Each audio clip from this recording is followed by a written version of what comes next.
welcome to Startup Weekend Iowa Online. Not every day do you get an online presentation that starts 2 minutes early.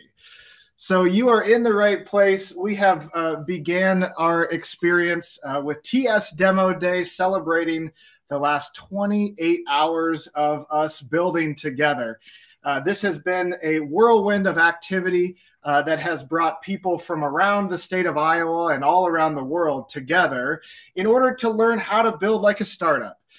These are individuals that have joined us virtually and in person, and together have learned a little bit about each other's skill sets, areas of interest, ideas that have inspired individuals to build teams.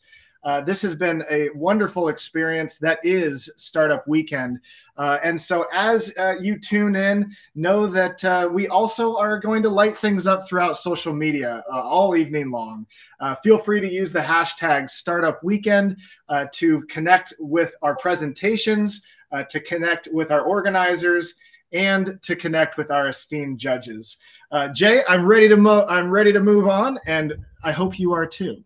So we're going to take a couple of minutes here and introduce you to some friends from throughout Iowa who are leading the way in a variety of different regards. Michaela, Liesel, and Mo are friends, allies, and true leaders in so many different ways that all are supporting and connecting entrepreneurs. And so it's a treat to have all three of you joining us for the judging experience. I'm thrilled to hear what you think of these 8 different companies that we will be meeting very soon.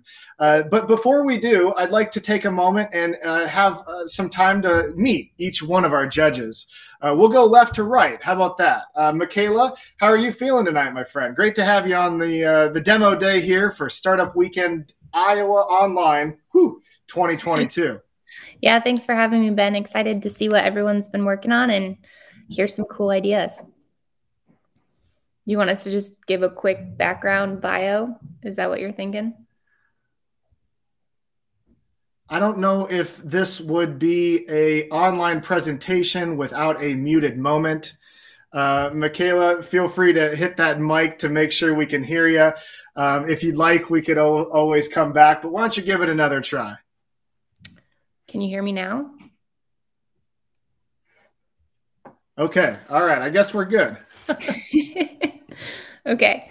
Yeah, excited to be here, Ben. Give you guys a short background on myself. So I was a full-time founder for 6 years, started a food tech company, and then I made the transition over to the world of venture capital and work at a venture fund here in Iowa called ISA Ventures. We do investing from really early stage ideas. We've got an accelerator program all the way through companies who are up and going and close to exit. So excited to see what you guys have been working on and looking forward to it. All right. Thank you, Michaela. Continuing the conversation, Liesel, it is a treat to have you joining us from the Empower Iowa organization, collaborating underneath the Iowa Economic Development Authority.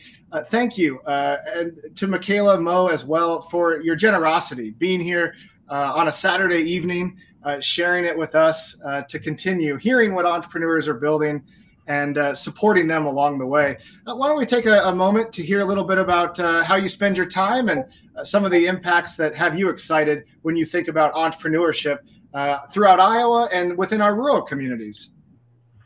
Well, thank you so much for having me. Really excited to be part of this event and to hear all of these amazing ideas. As Ben said, I am with the Center for Rural Revitalization within Iowa Economic Development Authority, and in that role, manage the governor's Empower Rural Iowa initiative.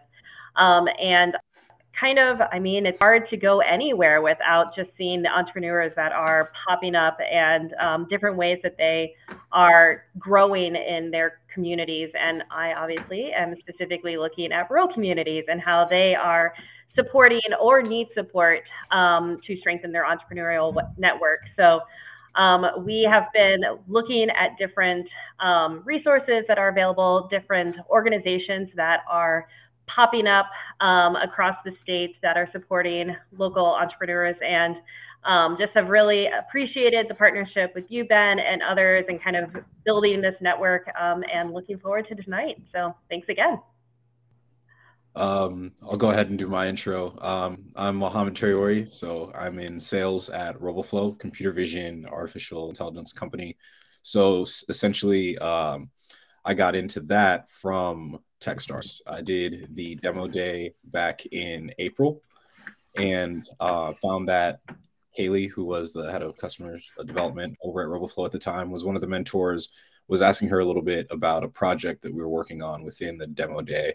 And next thing I knew, I was being asked to apply and went ahead and did an interview a week later and joined the team. So here I am trying to just learn a little bit more about this process from the judge's side, and also just to see if maybe we can do a little bit of the same process that got me at RoboFlow. Very cool. Thank you again for the introductions. Sorry for the technical difficulties here, my friends. Jay, you might need to take over, pal. I am unable to hear anything. So it's going to be quite difficult for me to respond in the silence here. Go ahead and keep us moving through the slide deck. I'll see if I can get this figured out. And if so, I will pop back in and continue the facilitation.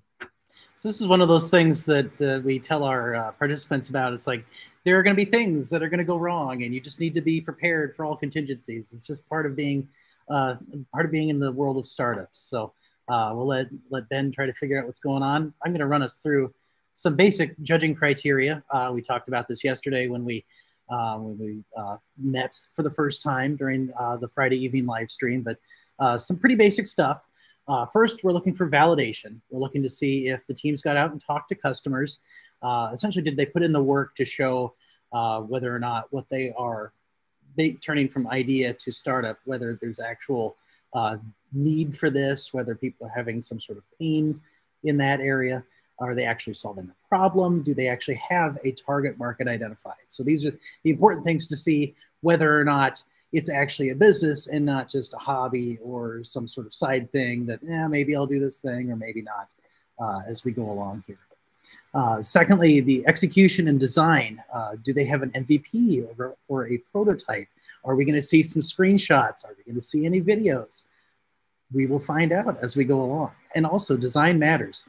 Is the product easy to use? When we see those screenshots, is it going to be completely obvious what each step would be along the line? So it's going to be fun to see what sort of visual aids people use this evening. Thirdly, the business model. How do you plan on making this a successful business?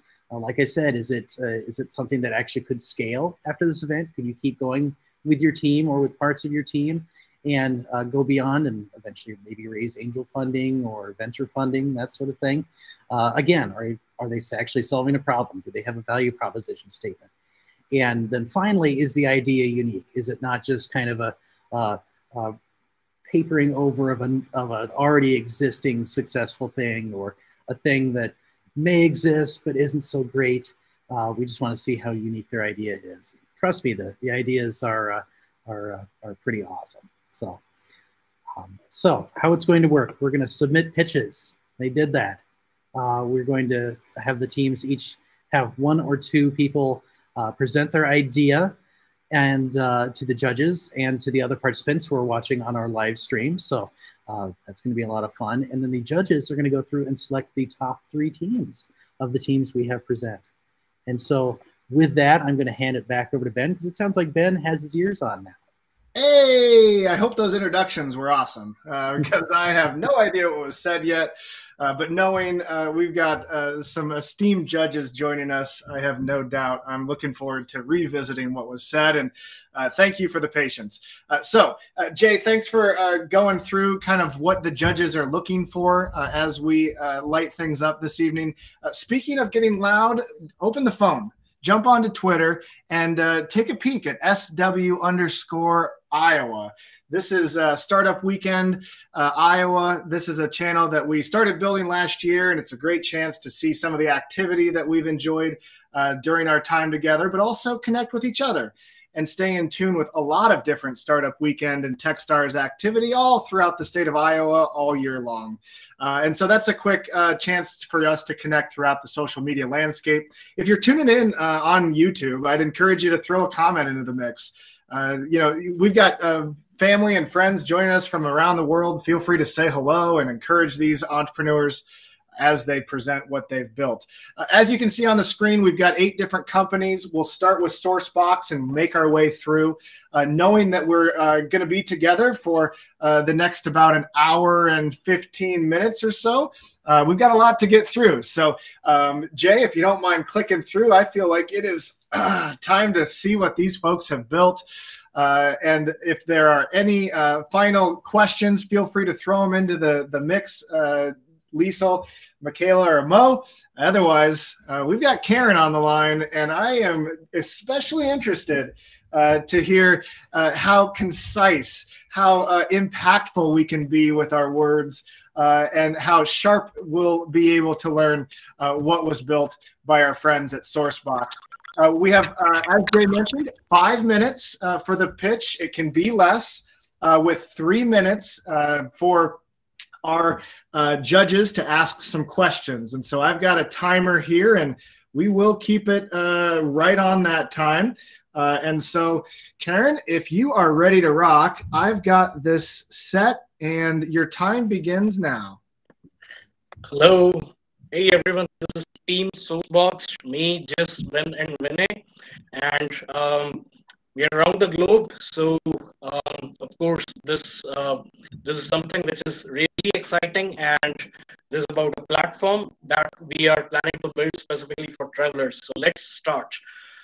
So let's go to the problem statement first. And what exactly we are trying to do is that, think about the last time when we, when you traveled and you didn't have you didn't have time to pick up some last minute items. There is no option to do, price comparison. There is, let's say,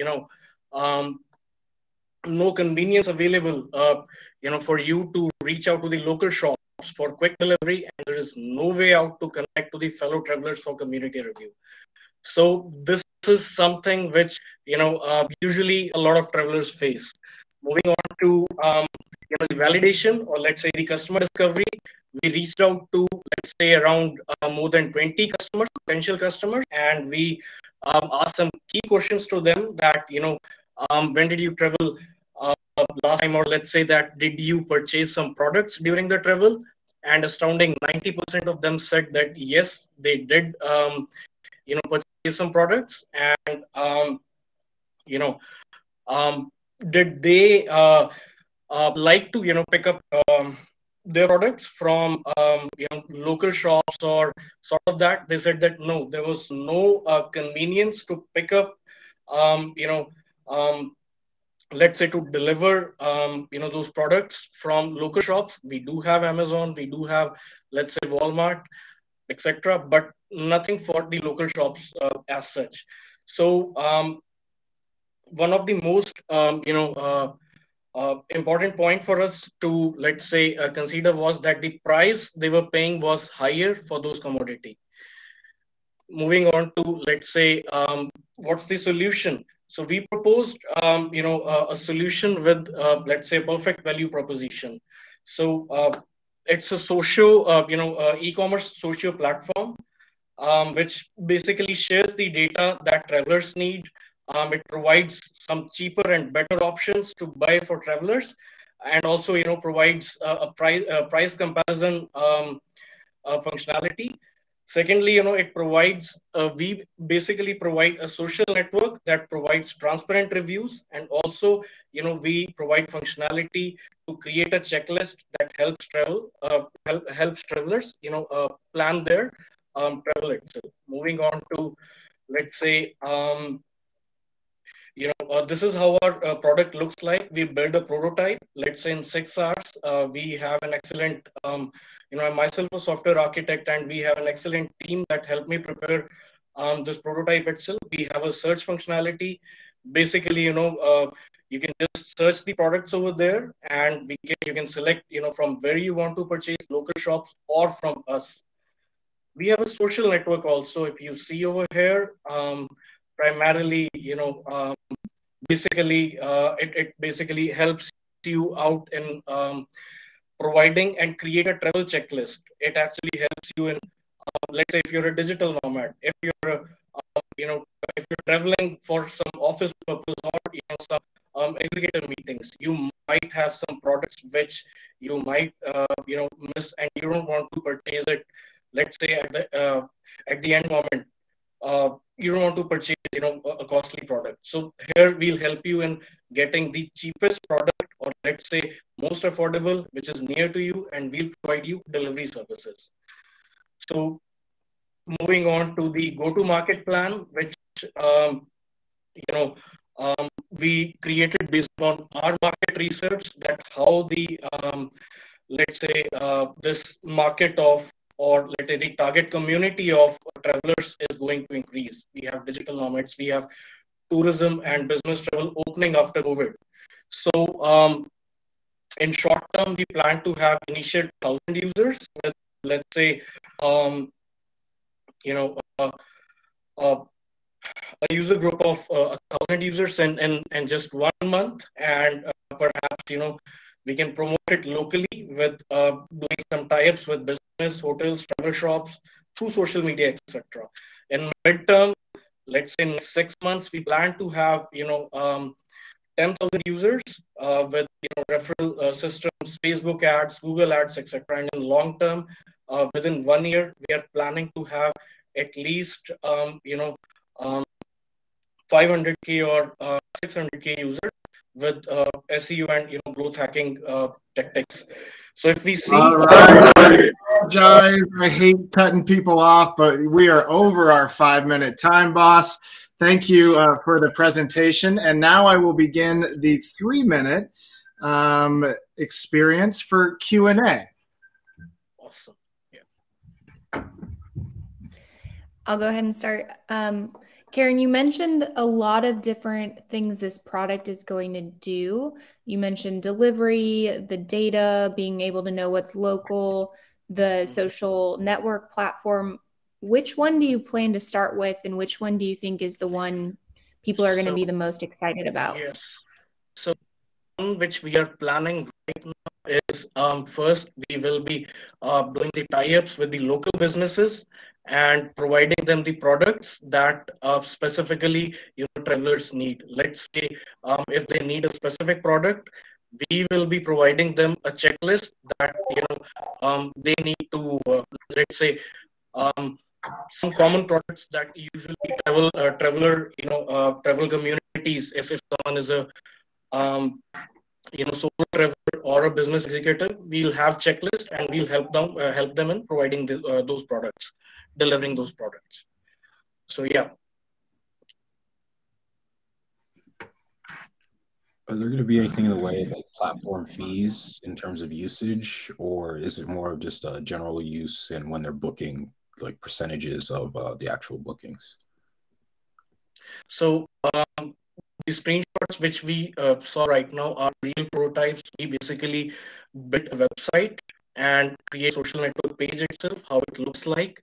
So that's how we would be navigating. There would be a search bar, there would be search results, and there will be a user profile where he can connect with fellow travelers as well. We do have a business model also, yeah.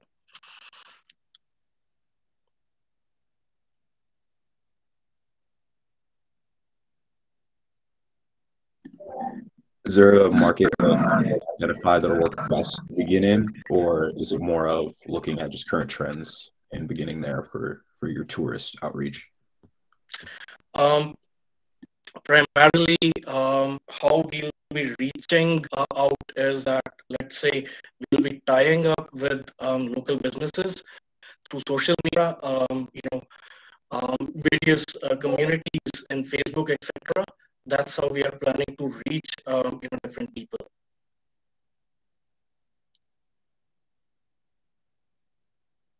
Do you see the local businesses or the travelers being the ones to pay for something like this? Yeah, indeed. So our business model basically looks like, we'll be taking 6% fees from, the venues, or let's say the local businesses. We'll have some Amazon, affiliate and Google AdSense, and of course we'll be selling our own products also. Let's say on around 25% margin. All right, thank you, very nicely done, Ken. Appreciate you and your team. Built hard for the last 27 hours, and it was neat seeing some of those last-minute slide deck tweaks really come through. Appreciate you sharing, and once again, I hope you enjoyed your time with Startup Weekend Iowa Online. That is such a catchy title, isn't it? We've got some fun. Mo, Michaela, and Lisa, I hope you are off to an energizing start. I've got my evening coffee. That's a really good idea to enjoy here. How are we feeling so far? Good, good. How are you feeling? I know you're not going to sleep now.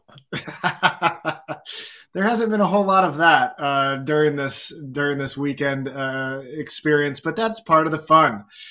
Turn up the EDM and build harder, right? All right. So, Jay, I think if you've started to turn the knobs and have our next presentation ready to rock, I see one of our fellow organizers, Jessica, lighting up the activity on YouTube. And for those of you who might be curious, we use Discord throughout our time together and can be thought of as like the virtual venue. So it remained on people's phone or on their computers throughout our time together. And then this is kind of like the stage. This is a chance for us to, of course, enjoy our time here. But this morning we kicked off with a fireside chat focused around rural entrepreneurship. We had a special guest, and one of our other organizers, Hannah, introduced us some nice conversation around what they were doing, what has worked, and some of the areas we actually uncovered that might be interesting to explore in the future. Last night, we kicked things off with another couple of our organizers, Diana and Jessica. Jay and I talked a little bit about what kind of sparked that entrepreneurial energy originally and what keeps that fire burning. And so we've had a variety of different topics, and while the conversations have been ongoing within our participants as well. So it looks like we've got Meta Mall up next, and looking forward to seeing our presenter pop up onto the screen, which will be my signal to get that 5-minute timer started. And as you could see, we're going to keep a tight ship around here. So if you're viewing, if you're watching a little later, wherever you are, we appreciate your time, and hope you are finding this to be inspiring and interesting. This is pushing people outside of their comfort zone, and that's where we grow. So if Startup Weekend is something that catches your attention and you'd like to participate in the future, of course, you could reach out to us, and we'd love to have you participate in some of our local activities here in Iowa, all around the state, and in this case, our annual virtual experience. But know that these are happening all around the world. This is a global activity. And so Startup Weekend is something that you can learn a little bit more about over on techstars.com. All right, Hannah, thank you for the kind words. It was a treat having you behind the scenes building with our organizing team, participating and sharing the energy with your team that will present later, and to some of the others that are popping in to say hello on YouTube. Great to have you here. Jay, we are ready whenever you are, my friend. And we will get started as soon as we've got. We are still waiting for someone from MetaMall to pop in. They all have received the link, so this is this should be like poker. We're going to start their 5 minutes right now. Yeah, I'm. And if you don't, in this case, we'll pass you along. We could. Why don't we skip to the next person if we do have someone in the green room? Do we have anyone from Amadeo on? All right.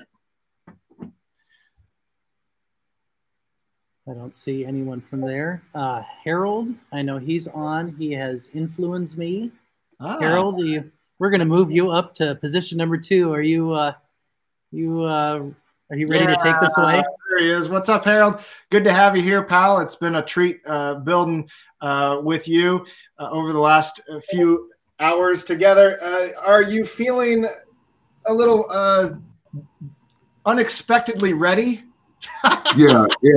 I'm unexpectedly. I wasn't fully ready, but I'm ready. Now you're ready now, right? That's exactly. No choice. There you go. Next up. Perfect. That's perfect. All right, boss. I'm going to give you that 5-minute timer, and your time can go ahead. Okay, great. Thank you. First, I like to say Influence Me is a platform where real life stories, you can get real life stories from influencers. You go to the next slide. Influence Me can be described as TED Talks for influencers. We'll also offer workshops on our platforms. So basically the problem is some influencers, their background stories are not well known, and people want to know more about stories about the people that they follow. Also, a big problem is micro-influencers. You say a person has 40,000 followers or 20,000 followers, and they need an avenue to get up to maybe 200, 300,000 followers. Well, the solution is we'll be on our platform. We'll do like 30-minute TED-style talks and interviews, and where influencers will tell personal stories, and they also give advice. And micro influencers will be able to increase their following by we also have workshops for users, for group users. Users will compete in challenges for one-on-one time. Users will gain access to valuable information. And so at the end, we're you could call us a different kind of TED. Now, our competitive advantage is that we'll be first to market. Also, micro-influencers will gain access to more followers. So, for instance, a micro-influencer, say we get 10 influencers, you have one influencer come on, and they'll have access to the other users, say the 9 other influencers on, so they can help increase their micro-influencer, help increase their following base. Another thing that would be our advantage is our competitive users to our platform. And this is some compound users to our platform. And this is something I'm very excited about because I watch people like Peter Thiel and Mark Andreessen from Andreessen Horowitz. And I remember him talking about Airbnb, how they had overspill because people would be coming into the hospitality market that's not usually in the hospitality market. So Airbnb would grow, accelerate growth, and they did. What we'll do, we'll have acquire users, say, from Facebook ads and ads on social media. But also a big advantage is that if we get a influencer on our platform, he or she is going to tell their followers, and their followers are going to come to our platform, and we don't have to pay to acquire those followers. So we'll have compound users, and as our platform grows, that'll help us accelerate growth. Now, our revenue streams. Our revenue streams, users will be able to watch talks and interviews for free, but workshops will cost between $5.99 and $4.99. Now, our workshops will be similar. Like I was in the music business for 8 years, and I did shows with LL Cool J, Jay-Z, had a BET. So I talked to a friend of mine who's a producer in Atlanta, and he has a studio. And he would have one of his producers in one of our workshops maybe put together a beat. People would pay $5.99 to rap over that beat. He'll pick 2 winners, and they'll get a free demo, 3-song demo in his studio. Or you could do little workshops like that with music influencers, beauty influencers, gaming influencers. And eventually, we'll add a $4.99 monthly subscription for more when we get more content. For people who want more premium content, like more access to more workshops and more behind the scenes things. Now, the market for the global influencer marketing size is more than double since 2019. In 2021, the market was valued at a record $13.8 billion. and a lot of that was driven by the users of the influencers. And like I said, that's why the compound users that I talked will be very important for us to accelerate growth. Our market strategy, like I said, would be, on platforms like Facebook and Twitter, doing ads. And plus, when we book influencers to do Influence Me talks or interviews, they'll bring a percentage of their followers will find us.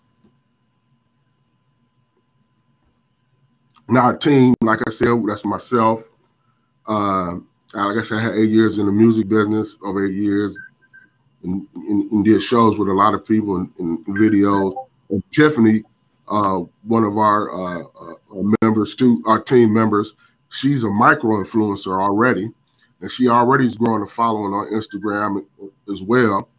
And she talked to a guy who has over 391 followers on Instagram, and he's shooting a video now, but he's going to shoot a video for us. And he's very interested in doing work. Very nice. Very nice. Thank you, Harold. Thank you, Harold. I hate to cut these off, but we got to keep the show on track and also make sure everyone has the same amount of time. Very nice pitch. Congratulations to your team. I will go ahead and start the 3 minutes of Q&A for our judges. All right. Thank you. Thank you. So in terms of the platform in itself, are you going to focus on mobile only or thinking like both mobile and desktop versions? I think we're going to do mobile and desktop, but we're going to try to start with maybe mobile and then, bring in desktop maybe for users that, would be better have a better use of using desktop. So we might do both, a mix of both, but we're going to start with mobile.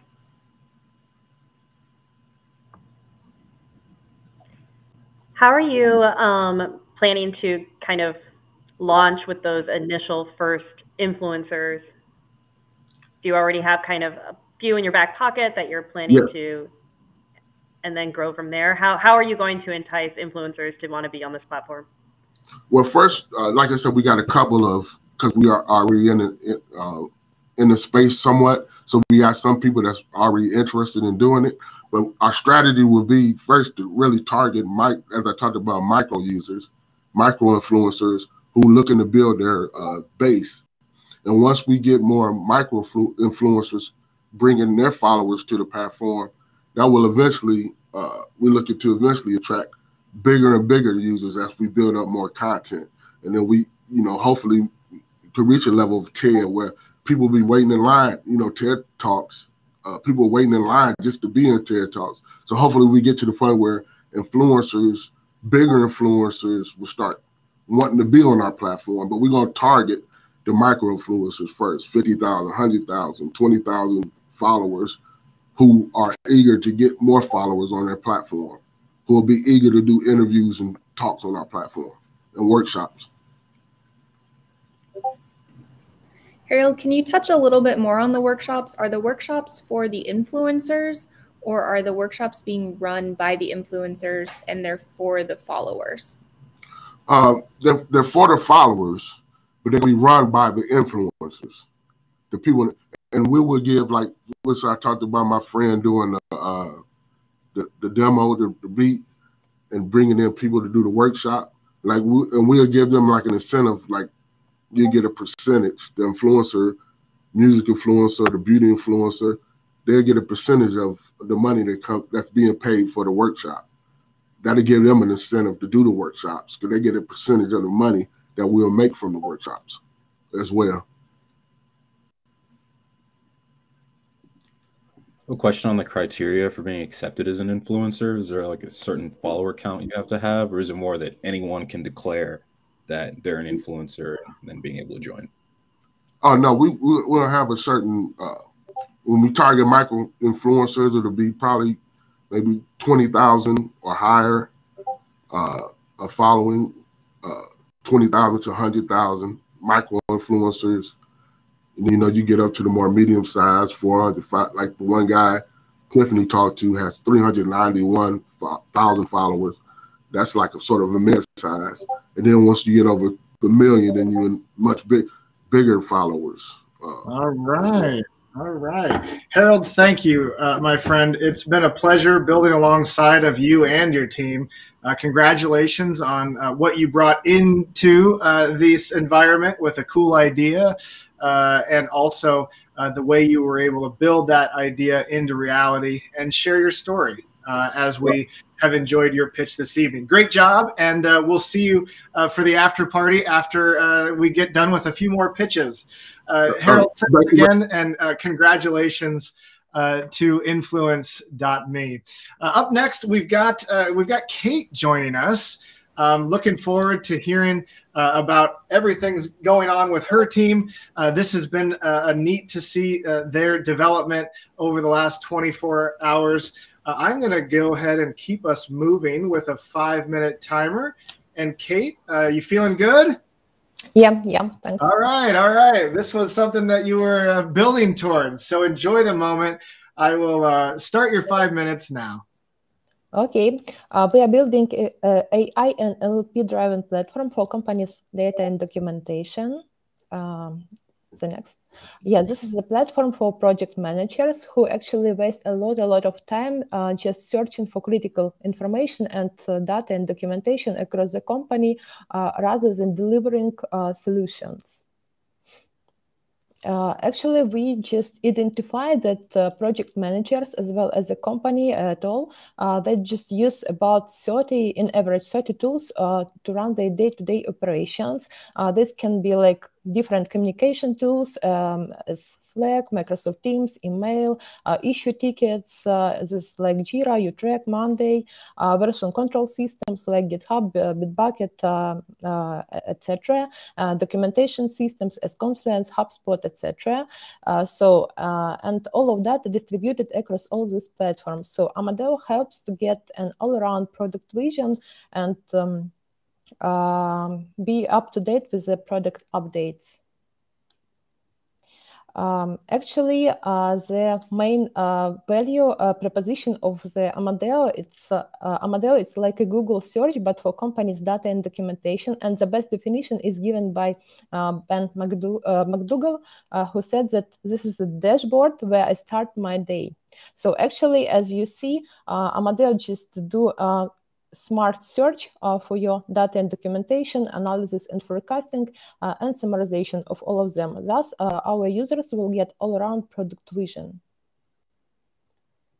So we are going to have 3 solutions. This is the chatbot that should be integrated with your corporate communication tool. This can be Slack, Skype for Business, Microsoft Teams, any of them.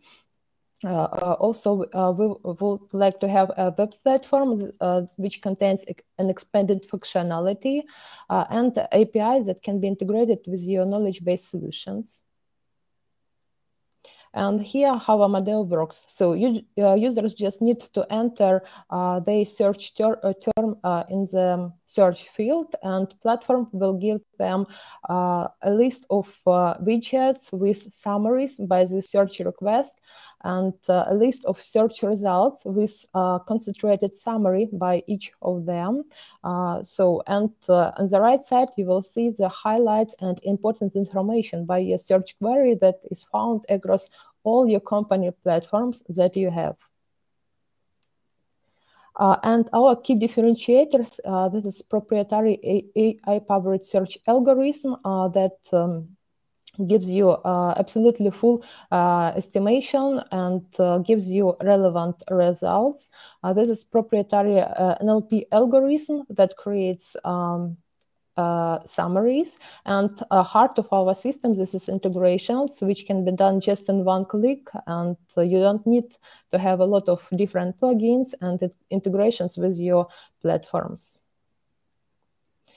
So this is our roadmap. Currently, we already have POC version, which contains like NLP model for summaries and search engine. And also, we are done with web platform. In MVP, we're gonna start development with chatbot and continue improve our search engine and NLP model. And in general availability phase, we are most focusing on the region support as North America and Europe, and preparing all our LAN infrastructure for customers. Yeah, this is our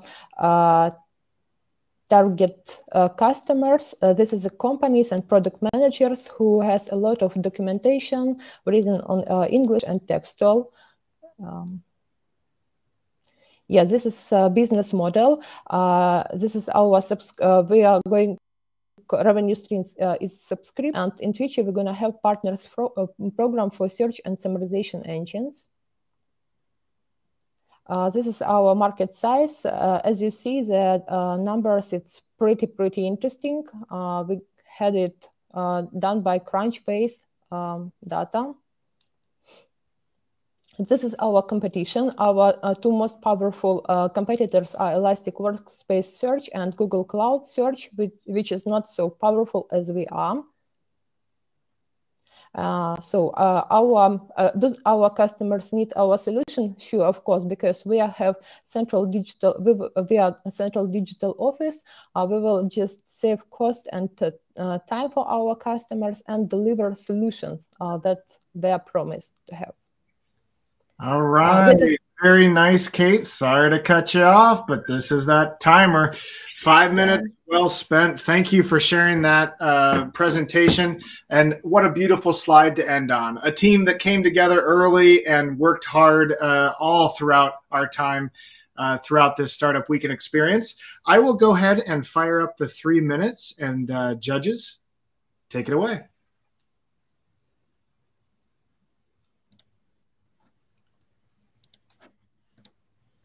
For me, for first question, how many people were interviewed on this, and were they all product managers?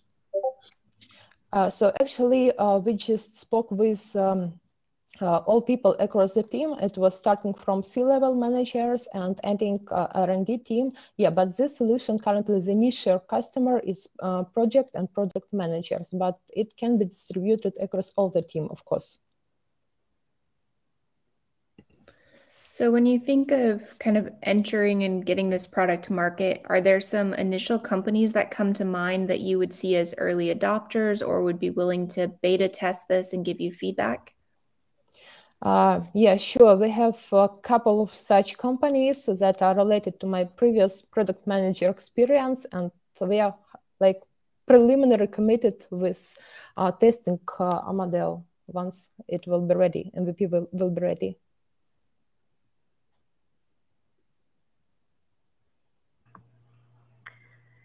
Do you have because you showed kind of your different phases, a kind of goal projection for when you'll be hitting each of those next steps? Yeah, our next steps will be like currently we have POC and we're gonna have MVP in April, and the next step will be going to marketplaces, Atlassian, GitHub, and Slack marketplaces, and just get the first traction and see the users there.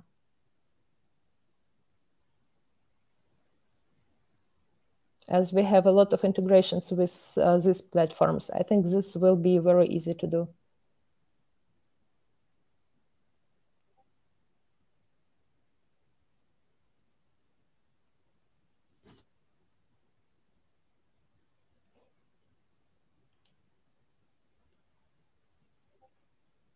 Actually, if you have time, we have really amazing and interesting video. It's the last slide. If you just move, we can see. Yeah, it's funny.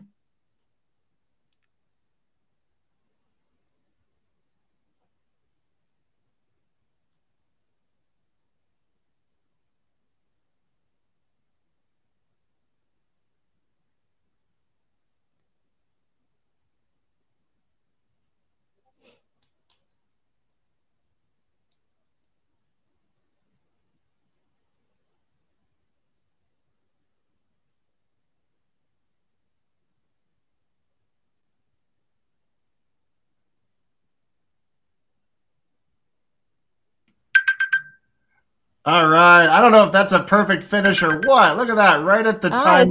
It's a story about you. Just a couple seconds.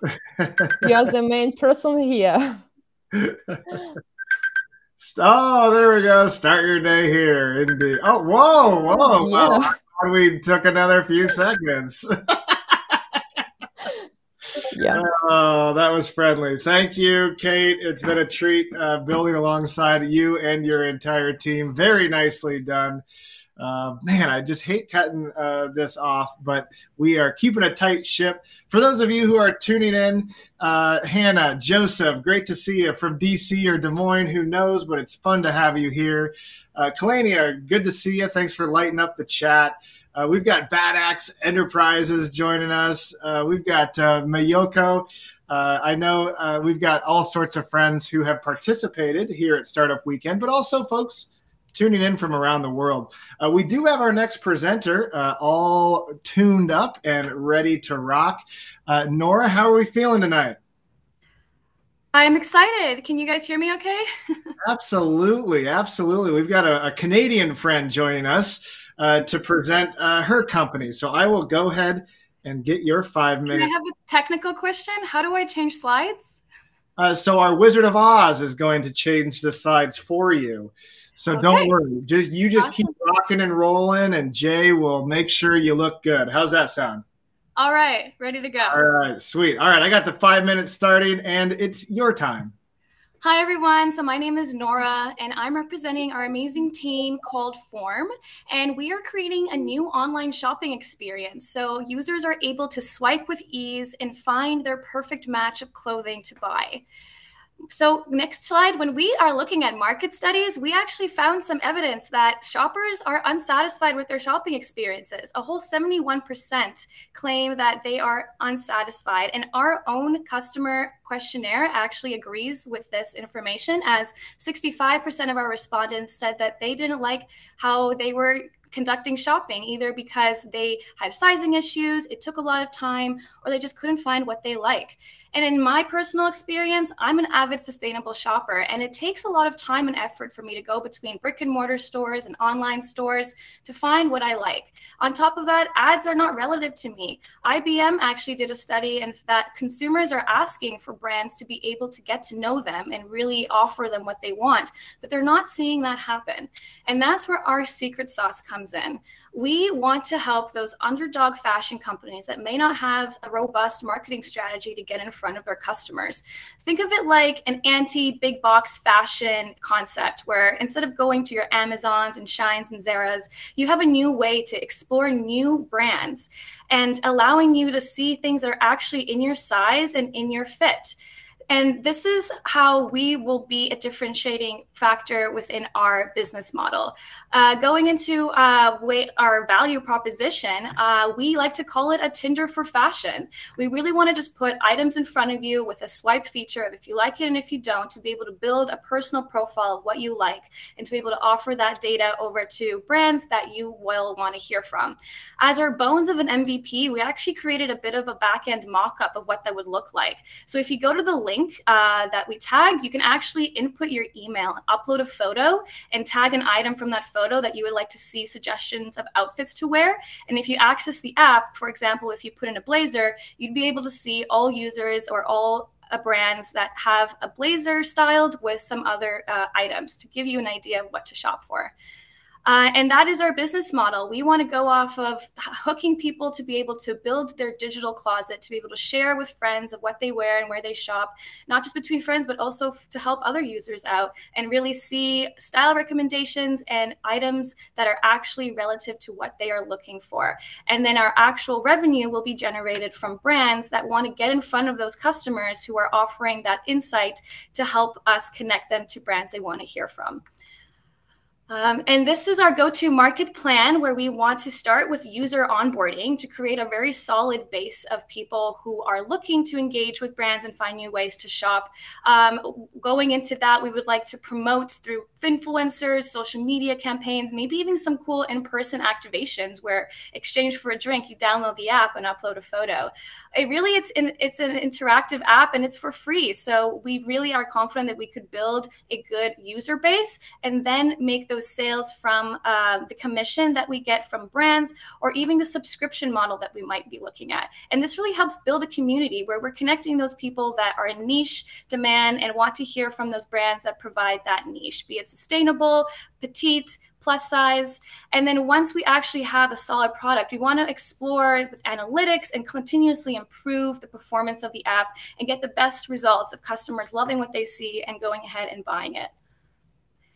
And when we look at our startup costs, we need to have an operational or management of creating an app and maintaining it throughout the years, spending money, generous money on marketing, and then we come to a quick startup cost roughly of this amount that you see. But if we go into what our projections of revenues will be, really we can make a good amount of money after the first year. As typical with a startup, you might not be able to get the success, and then we'll be able to rack in the sales. Moving next, we have a quick team of competition. Other apps, they don't have this customizable features. And even if they offer a service, it might be made to order instead. Going off of where our marketing team is looking to be, we would like to initiate, next slide, of our salespeople to be able to sell the product and get brands on board. So this is what the structure wants to be. Moving on to the next slide, if I could have the timeline. So really after that third year, when we have money, we will like to market and really scale up the solution we have. Thank you. Thank you so much for your time, everyone. Way to go, Nora. Very nice presentation. Right on time. Hold on. There it is. All right. Waiting for that little clicker to go. I've got the 3 minutes. Judges, enjoy.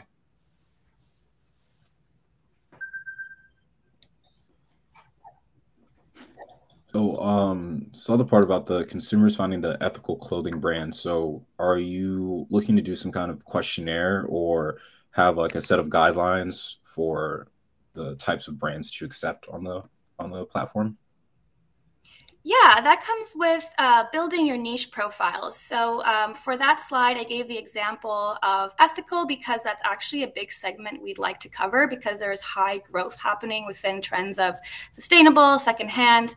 And right now it's really difficult to find brands without searching for them and looking for them, mostly because maybe they might have like, smaller marketing budgets. So being able to offer them a really high return on investment opportunity to get in front of those ethical consumers that are practically raising their hand and saying, I'm here, advertise to me.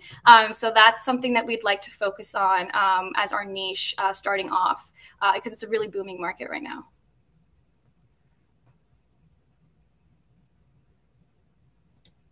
And I was wondering in the way of like user reviews, so will those be like shareable outside of the app too, or more so just on the direct product in itself?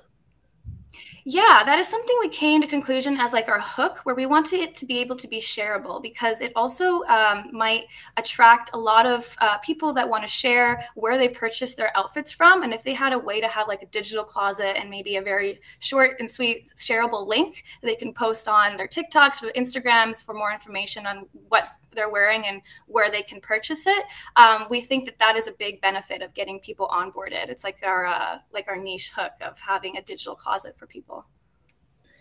Nora, did you have a chance to talk to any brands to understand what would it take to get them on the platform? With our time frame, we unfortunately did not. We really did want to contact brands, but we strategically looked at it is the weekend. We kind of had a conversation about if that's something we want to put our time into with this time limit. But going forward, we actually want to do our diligence with figuring out both market size. This has been a lot of focus on the consumer side and agreeing that there's a demand on the consumer side. And only we did some rough research of that brands are like statistically looking to connect to consumers better. So we need to discover more of that. Gotcha.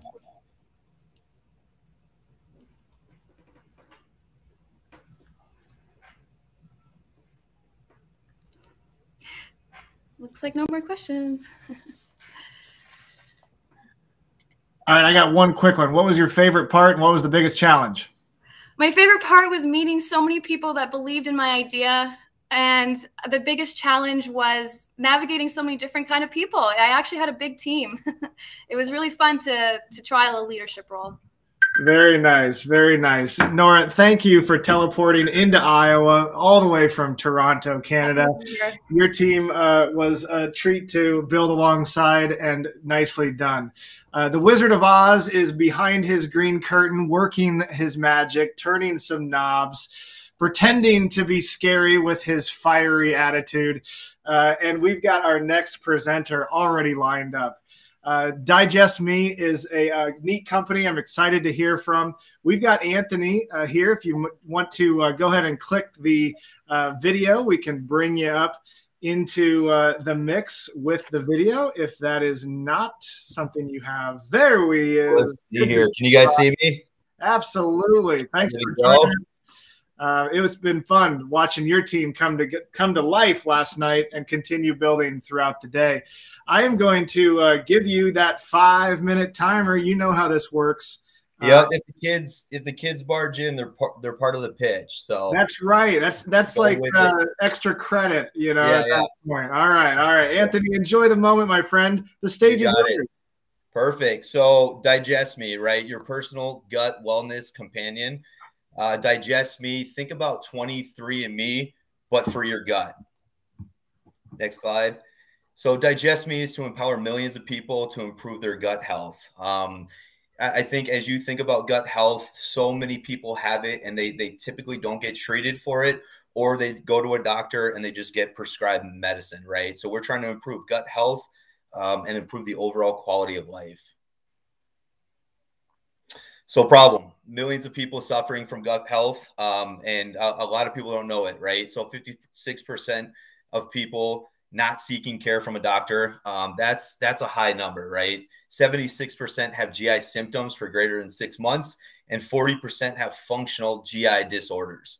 So you think 56% of people that aren't even going to a doctor, not even knowing about some of these root issues, you can imagine the health concerns that they might have. Next slide. So solution, mobile app, immediate solution for us. So what we want to do there is hit the user right away. We want to take in a bunch of data points, attributes for the 56% that are not going to see doctors today. At least we start to take in some data, history, right? Workout, food intake, things that they're doing day to day, sleep, amount of water. So we're taking those data points in. And then from there, we're also trying to get personalized labs involved. That's part of phase 2. The personalized labs will come from partnerships and then customized plans, ongoing support and coaching as well from nutritionists and professionals. Next slide. So the underlying magic for us, it's the analytics, right? Most personalized info on gut health in real time. So you go in, you fill out a questionnaire. Heartburn, maybe it's your stomach, you just have stomach pain, you put that in, and then out comes an output of maybe changes that you can make, which is instant. You don't have to wait for a doctor appointment. You don't have to wait till next week. You could start making changes right away. So the underlying magic is that data input for the user and then that real-time feedback to start making those changes. Next slide. Product. So here's a little bit inside the product itself. We built this from the ground up. It was hard to pick the colors. We went with red over purple. And you can see from here a lot of the attributes that we start to take in and some of these data points from an end user to help them start to get on a better plan and really start to get to the root cause of understanding what that discomfort is or what that GI issue might be. Next slide. Here's still a couple more visuals into our product. So on the other end, in phase 2, previous slide, if phase 2, we want to be able to get, again, nutritionists on board, but first we want to be able to target the users right away and start giving them some real visibility, again, into the daily changes that they could be making right away as well. So you see right there, there's analytics for Elisa. Frowny face, she's obviously not doing so good, and then other various data points that we capture as well. Next slide. Market size, so 36 million. This is just in the US. The entire world, there's a lot bigger market cap, so 36 million. primary diagnosis at office visits, 7.9 million primary diagnosis at emergency department visits, and the 3.8 million primary diagnosis is outpatient department visits. So next slide, with that 36 million, our goal is to capture 10% of that market in just the US. Those numbers have increased over the last couple of years. That data was from 2018. So the 6.2 million, 10%, we're being very conservative here as well with the way that that data has rose over the past couple of years. With that 6.2 million, if we convert 30-day free subscription, convert $9.99 yearly, and then that would be 61 million per year, valuation roughly 250 million. Next slide. Competitor analysis, Zoe, Viomi, both have mobile apps. The other two do not. They're also very expensive. Ours is a way more comprehensive, user-friendly, and affordable. Next slide, please. Go-to-market roadmap. 2022, ideal customers aged 20 to 60, suffering from GI problems who do not know what the cause is today. 2023, experimentation improvements, start obviously marketing, and then 2024, just continue to scale. Next slide. Thank you. Bam! Right on the dot. That's the timer. We are at the 5 minutes, and I will shift that to our 3-minute portion of Q&A from our judges. So I noticed that essentially providing health advice. So is there any need for getting an FDA approval or anything like that down the line? Or is it more so of taking information already available and providing that back to the person? Yeah, you got it. So we're not doing anything. We checked out the HIPAA and the regulatory requirements in the FDA. We're just taking in data and giving them output, right? And then from there, we want to onboard professionals in the future, and we're still going to look at that. I think on average, a nutritionist costs $90 an hour. We're going to try to compete with those prices, but we need to build up the user base first. We're still not even touching any HIPAA, FDA, or regulatory issues, even if we bring on a nutritionist. And that's why we want to stay away from the kits like the 23andMe kits have. We're focusing just on GI. We're staying very focused in that vertical. We're not bringing on diabetes or any other health concern. And so when we go with the partners, we want to do an integration with the partners to have them sell the kit. So our users, if they want a kit, there would be a link to a partner site, and then they would deal with all the back-end legal issues. So we don't have to get into that. Anthony, so what would an example of that output look like? So I get on the app, I put in my stomach hurts. Like, what is the data that I'm getting back?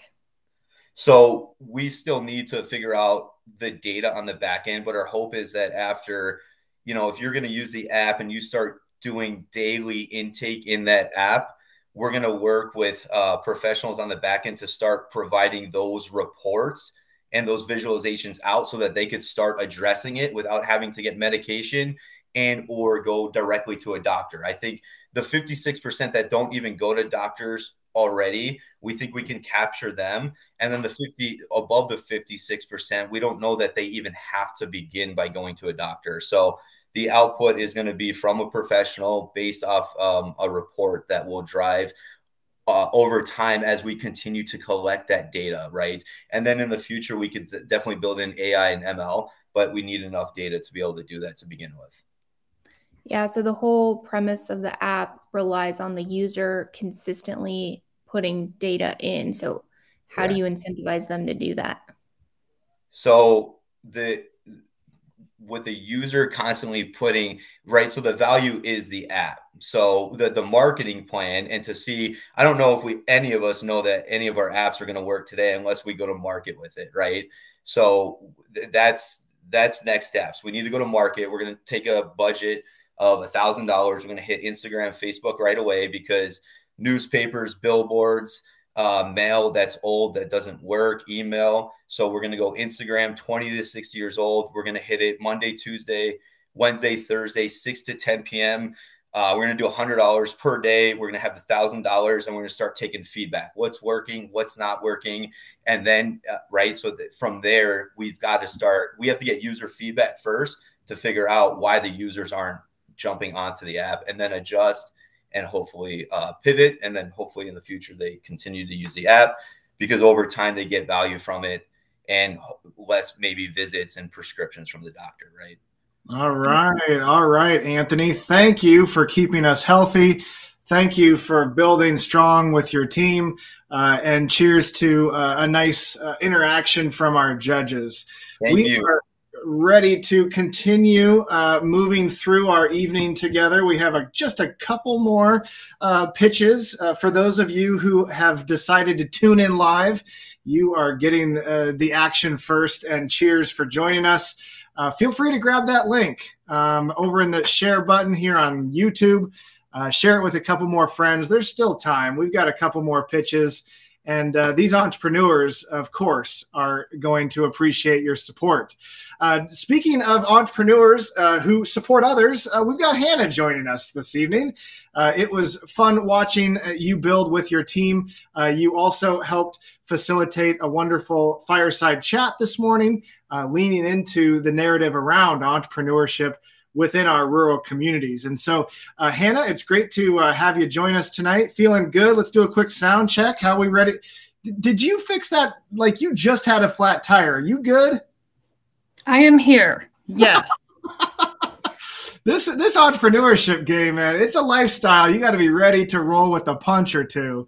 Hannah had a flat tire on her way to where she's at. So I'm really excited. I'm thankful you were able to make it. I won't take any more of the time here, but we're having fun. And your 5 minutes begins now. If you want to dream big, Iowa just isn't big enough. A story told in so many small towns throughout our state. So dreamers with big ideas leave, but some stay, and our research confirmed even larger numbers are looking to make their way back to our state. So how do we help them dream big here in our home state? Next slide.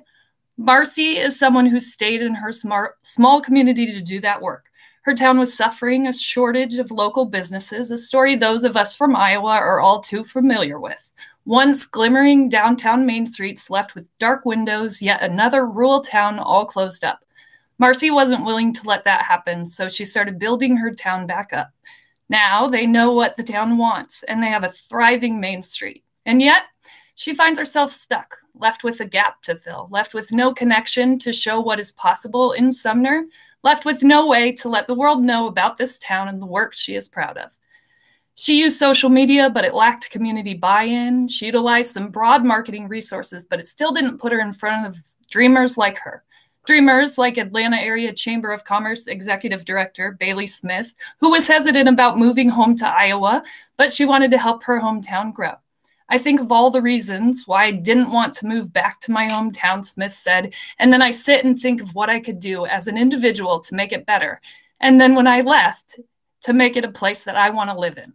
Both stories confirm dreamers are staying and even coming back to rural markets and are here ready to serve. Our team at Rurally is the same team of mostly small town dreamers who want to see their communities grow and thrive. We are a team of people wanting to see communities connected to creators so our rural main streets sparkle again. How it works, next slide. Campaigns can be submitted by community members, small business owners, or community developers looking to add economic opportunities to their rural areas. Community members can contribute directly to projects they want to see come to their community. County and city organizations can post and share projects to fast track them for their region. Next slide. Community members can support all projects by purchasing curated goods from our store, donate directly to a campaign. Next slide. Residents are able to crowdfund new businesses they want to see come to life in their small town or region. Dreamers can realize their dreams close to home rather than moving to a big city. Next slide. We chose to build on top of an open source crowdfunding system to expedite development. The idea would be to add a mobile first abstract interface to make it easier to use on mobile devices. Next slide. This utility would simplify the process of community builders getting buy-in from their community. It would also act as an easy way to connect metro and rural entrepreneur ecosystems to know what's needed and where. Other apps and platforms out there that help raise money, but none tie the projects back to the reason it will economically support.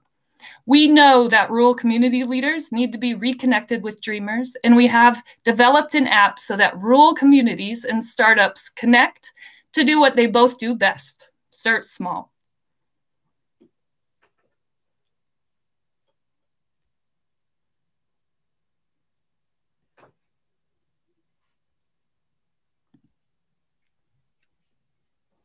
Ben, I think we're on question time, are we? Oh, well, we still have plenty of time. Okay. No, that's fine. That's fine. Hey, concise simplicity, you get points, right? We're moving on. Thank you, Hannah. It was very nice. Mo, thanks for the, I'm trying to be my own Wizard of Oz over here. Appreciate the heads up. If you would like to ask some questions in YouTube, we have an extra minute. And so type them up on your phone here on your laptop, and feel free to connect with these entrepreneurs and further support them by sharing your thoughts and perspectives. Judges, I will go ahead and get our 3 minutes started. Hannah, thank you again for the nice pitch, and your 3 minutes for Q&A begins now. One main question I have is, in terms of how all of this works, is it more that the entrepreneur, after receiving the funds, is paying it back in increments to those that donated, or is it more that they retain all of the ownership and it's more of just people donating like to a nonprofit? It would almost be like an incentive to bring them to Iowa, so communities can kind of incentivize entrepreneurs coming into this ecosystem. Hannah, what does the business model look like? Like, how do you make this sustainable and pay for it to continue growing it? Yep. So the communities that would utilize this, whether that looks like a Sumner model where it's just all volunteers, would pay to utilize this app in their community to build and kind of collect information that they're needing from their communities. So mostly the payment to use the app from whoever is running that, whether that's a chamber or an economic development.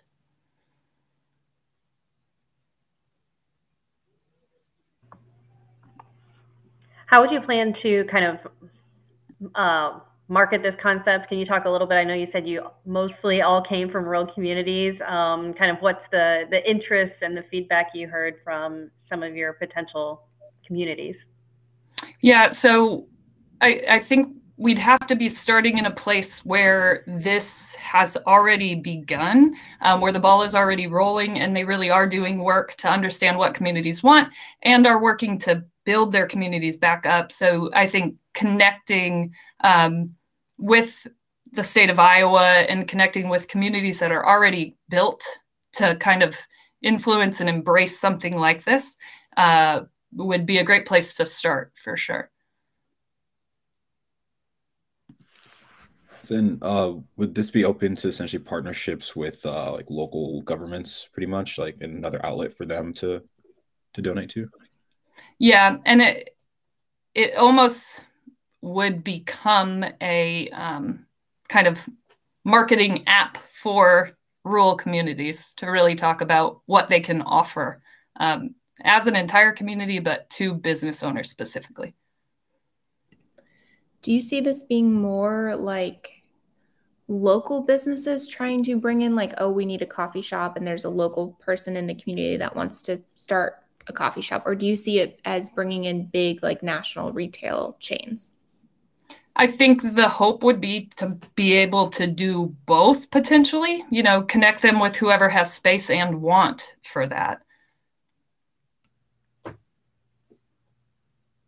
And there we are, Hannah. Very nicely done. Thank you for sharing what you and your team have been building. It was neat seeing, in this case, a lot of movement of people as they traveled through time and space, but still continued to work from wherever they were in our virtual venue throughout the last 27 hours.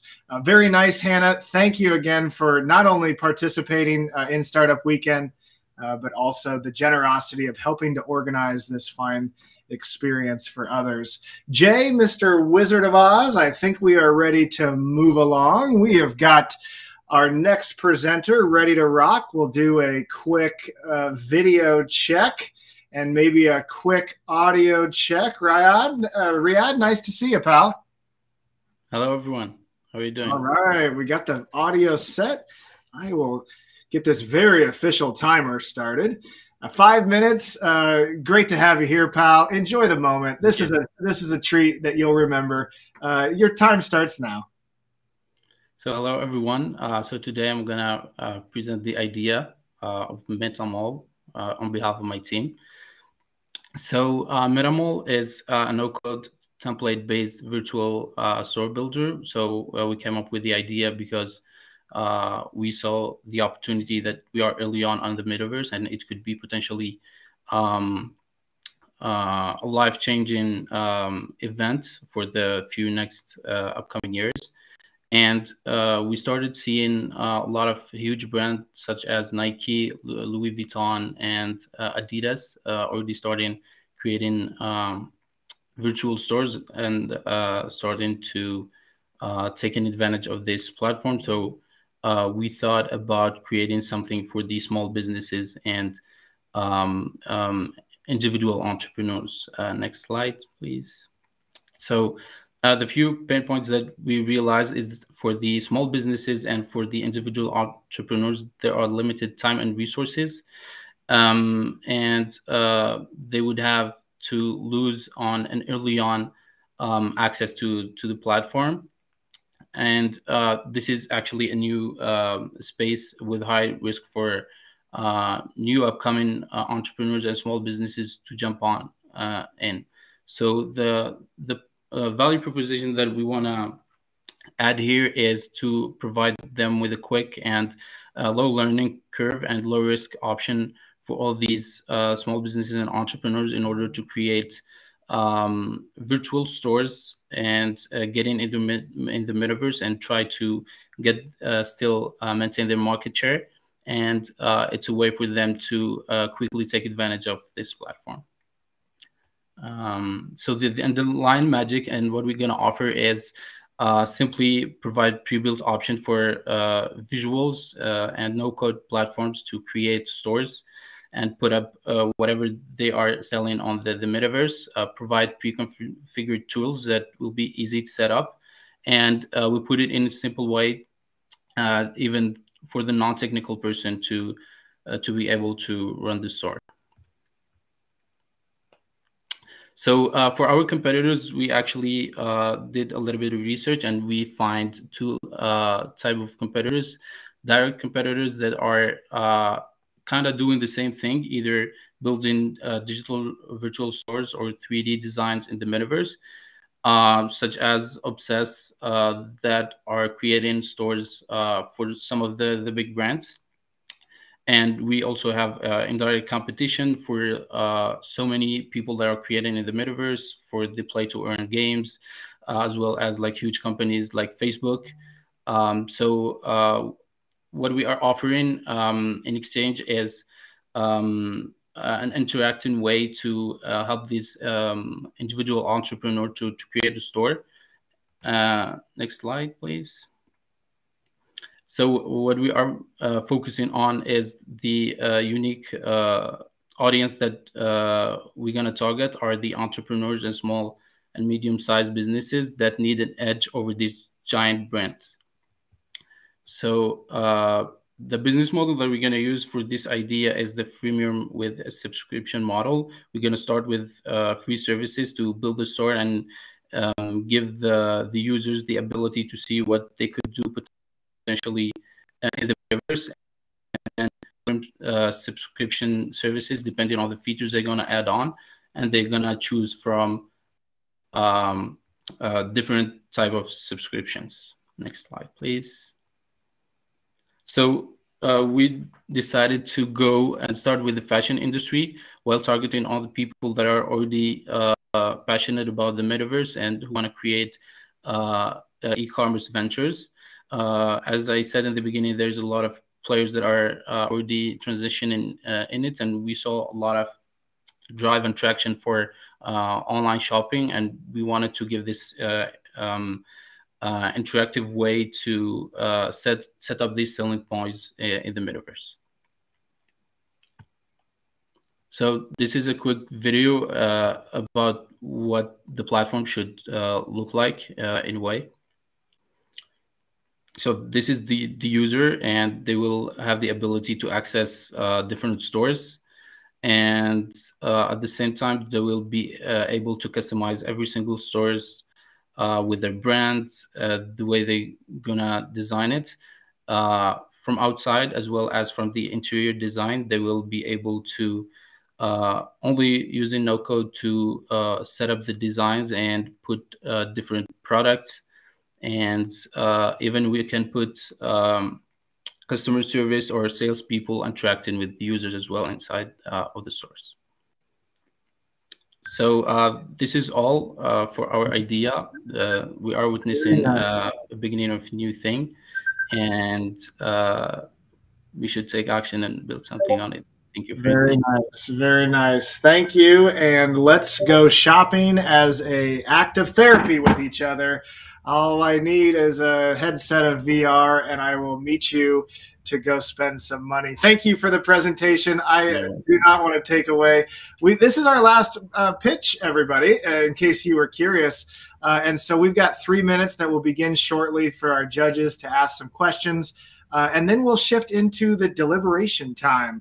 So prepare for a short discussion between Jay and I around Startup Weekend and how this can build into your entrepreneurial ecosystem and what it provides curious people, but also waiting for their judges to return on who's going to take the title of our 2022 event. Now, before we get to that, we've got 3 minutes for our Q&A. Judges, enjoy. So I was wondering on the end of the virtual store, so would the barrier to entry be for the user in itself having that VR headset, or is there a version that they can just access it on like their laptop and still see the store virtually?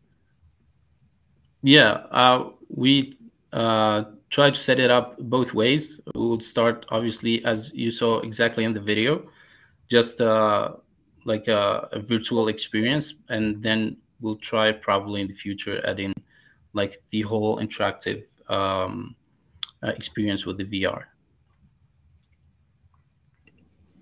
Did you have a chance to talk to any fashion brands to understand if they're interested in getting on the metaverse or kind of where that lies in their timeline?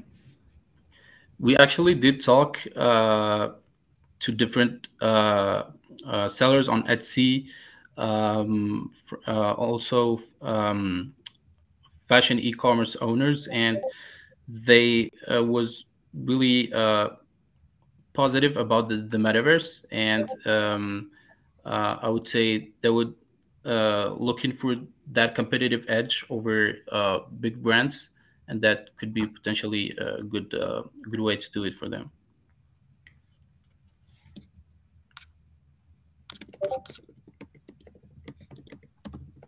So are you aiming to make the stores like digital twins? Or I saw the premium aspect of payment. Would that be based on, you know, the square footage of the store, or more so the transaction volume in itself? No, it would be actually on the features that you're gonna utilize. So the freemium would only include like interacting in the metaverse and building the actual store, but actually like accepting payments, managing the inventory, etc. It's going to be at a cost. You thought about what that subscription pricing might look like? Not really, to be honest.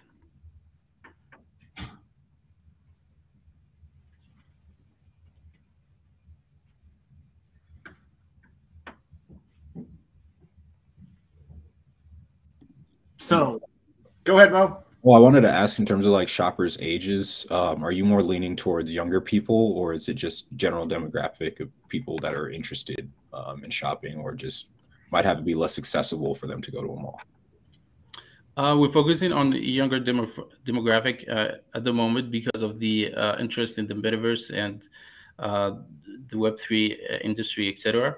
But yeah, probably in the future, we're going to see a more general demographics when the public is more aware about the possibility of shopping in the metaverse. All right. Excellent. Excellent. Thank you to MetaMall. It was a treat getting to watch people build in Japan and in Germany and in Switzerland, all over the world. Riyad, where are you from? I forget. I'm from Algeria. Algeria. Very cool. Well, thank you for teleporting in to Startup Weekend, Iowa. It's been a treat importing knowledge and exporting knowledge in around our state here, but also with fellow builders from around the globe. YouTube is lighting up with applause. That concludes a collection of 7 different companies, all pitching what they've built throughout this Startup Weekend experience. Jay, maybe a short introduction into what we're going to be doing next. I know the judges have a secret green room that they will go to here now in order to deliberate. But go ahead, Mr. Wizard of Oz, and get us through to the next portion. Got about 5-10 more minutes to spend together. So this has been a treat. Jay, how'd you think it went?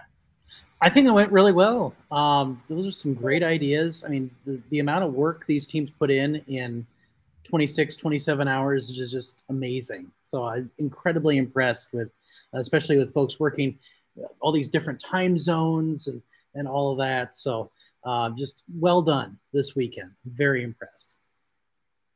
Mr. Wizard of Oz, I will kick it back to you. I know we've come a long way in the last few hours together. The judges are back from their deliberation. Thank you again for being here, for your generosity of time on a Saturday evening, and for leaning into these entrepreneurs who have enjoyed building and did such a nice job sharing their stories. We've got an after party to get to and prizes to award. And so without further ado, I don't know how we can make this a big deal besides let's just light up the chat with applauses and emojis and love and friendship, connectivity as we announce our finalists. Jay, do you have these slides prepared? Yes, they are online. Can you see them? All right. I see that we've got a congratulations and we've done it. Am I a slide behind now? No, you're good. Okay. All right. All right. So what did we learn? Oh, man. Failure is not the word. We either succeed or we learn. We learned how to connect with each other, what our skills are, what gaps we do not know how to do, and therefore can lean on to others to do more with less. We learned that this is not a whole lot of time. I think refining, doing one thing really well and allowing paying customers to guide a roadmap, and simplicity in storytelling, allowing curiosity to spawn without overwhelming someone with information, whether that's a busy slide that needs to be simplified or a story that needs to be told a little bit more over time to go through that pyramid of understanding and introduce the excitement that comes by making sure people understand the impact that you're going to make both now and long term. And lastly, building to go big even when you're small. All sorts of fun key takeaways. Those are a few that come to mind. I did not expect to reflect in such a broad way on the fly here, but how fun was that? Shout out to the people that made this possible. We have so many different mentors, different participants. You are the one who build. Our organizing team, yes, thank you for lighting up the chat. Jay, behind the scenes. We've got Diana, Hannah, Jessica, and I have enjoyed collaborating. We met every week for the last couple of months to make sure that this went smoothly, and I truly feel as though it did. Thank you to our sponsors, the Techstars Iowa Accelerator. Applications are now open, my friends, for the 2022 third year of this program connected to Techstars, and what an opportunity to scale your startup. Thinking about other sponsors, Pour Over Publishing. We've got some gifts coming from You Don't Need This Book. An audio book is landing in the laps of all of our participants. Gravitate, both in Cedar Valley and in Des Moines, hosted our in-person hubs.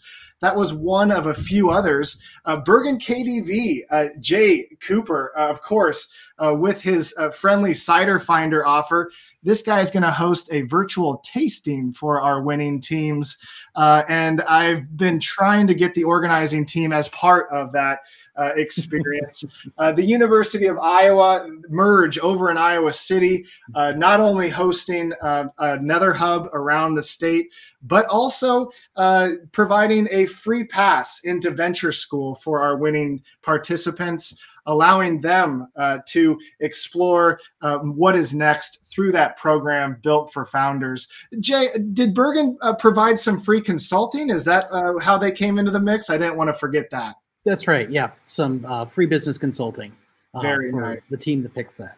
Very nice. So these are the local partners that provided some prizes. The prize is participation, as you might imagine, but it's fun filling in the gaps with a little prize table that we'll partake in after our time together. Speaking of our time together, thank you again to our global sponsors, Google for Startups, GoDaddy providing free domain registration, and Miro, which was a perfect complement to this collaboration in our virtual space.